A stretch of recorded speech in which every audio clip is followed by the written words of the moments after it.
Hello everyone! Good morning, evening to you all.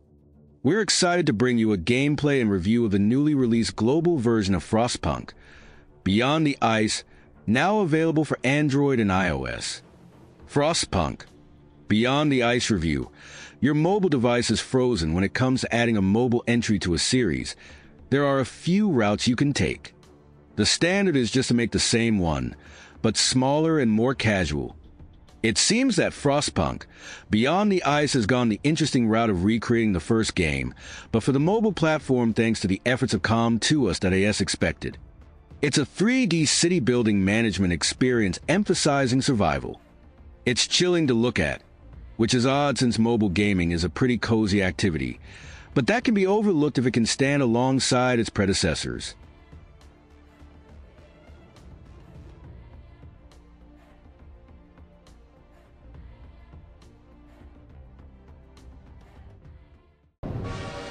What's more important, the cold hard truth or temporary stability?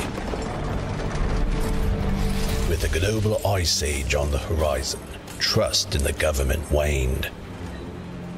A handful of aristocrats formed an organization aiming to build a future in the snow. We didn't see it coming. The bitter cold swept over the nation before any plans came to fruition. Global supplies declined, order collapsed.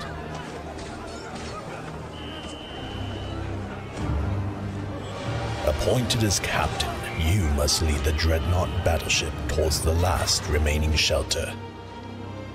We have abandoned our homes and embarked on a journey seeking hope and a future. The blizzard raged on, tearing everything apart. Even our ironclad dreadnought couldn't withstand it. Is there any hope? Are we the last ones? Has civilization been devoured by ice and snow? After so many sacrifices and tests of our humanity, we will not bend, no matter the cost. Captain! Just leave us! Go! Please, take my baby with you! I'm also staying! My family! Go! Don't turn back! You need to leave! Just go! Captain! We're here.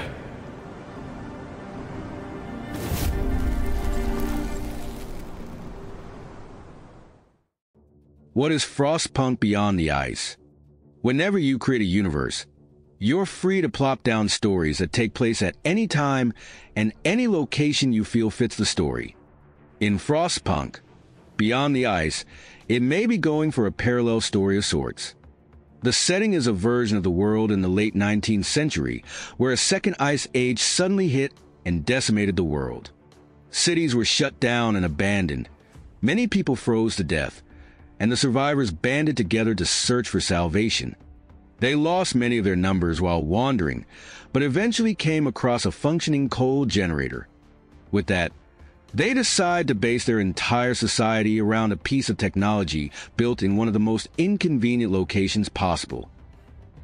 Frostpunk Beyond the Ice is cool. Considering the huge scale of the first two in the Frostpunk series, it's quite impressive how much Frostpunk Beyond the Ice was able to translate to the mobile world. It maintains the tone and vibes of the other titles, while still feeling compact. Even with all the UI elements and pop-up icons, you feel the icy severity of the situation. Things may move slowly, but you can't let your guard down or all of a sudden you're out of fuel. It does have some idle elements, but it's very clear that you need to be a very proactive leader and manager. That being said, this one always has something for you to do. There will always be requests, and resources will be dwindling, requiring you to harvest more or build more facilities. Despite being a management sim, the cold never stops, and while you're collecting what's needed to build something you need to grow, people are starving. There are places where automation can handle some of the tasks, But the important things don't happen unless you're directly involved. Collecting, harvesting, producing, gifting, and signing are just a few of the jobs you need to attend to if you want people to like you. Oh, and if you want to survive. The chilling side of Frostpunk Beyond the Ice. It would be very easy to critique and comment on this by comparing it to others in the series, but Frostpunk Beyond the Ice should be judged on its own. The first judgment comes in how the mobile gameplay conflicts with the tone of the setting.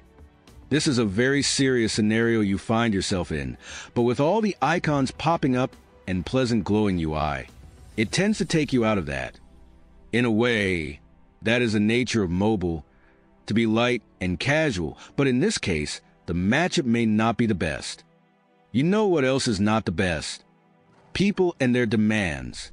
Meeting the demands and requests of the people in your city is a big part of your job, but they appear almost too frequently. There is motivation to complete as many as possible for the rewards, but it can quickly start to feel like you're constantly spinning plates on a rocking horse in a tornado. To top it off, if you're unable to fulfill their requests or need the resources that they're asking for to help the city, then your approval rating drops, following the approval train of thought. It also likes to keep you in a state of never good enough. It's the nature of sims like this to make you feel like you're never ahead. But this is a mobile game. This is something that I want to open up for a few minutes and put away now that I've made even a bit of progress. Whenever you step away, you come back just to realize everything has sunk to new lows. Some things can be fixed somewhat quickly, but most require you to build more stuff, and by the time you're done, things have gotten worse so that you need to build more. Seeking Frostpunk Beyond the Ice. Frostpunk Beyond the Ice is a 3D city builder and management sim about trying to help people build and survive a brutal ice age. The atmosphere and visuals come through well on the mobile platform and keep you very active whenever you decide to pull up your city. However, with everything that you're expected to do and constantly being on the edge of doom, it starts to feel more like doing work than playing. But sometimes it's not all fun and, well, games. There's serious business about fighting the cold, survival, and finding a way beyond the ice.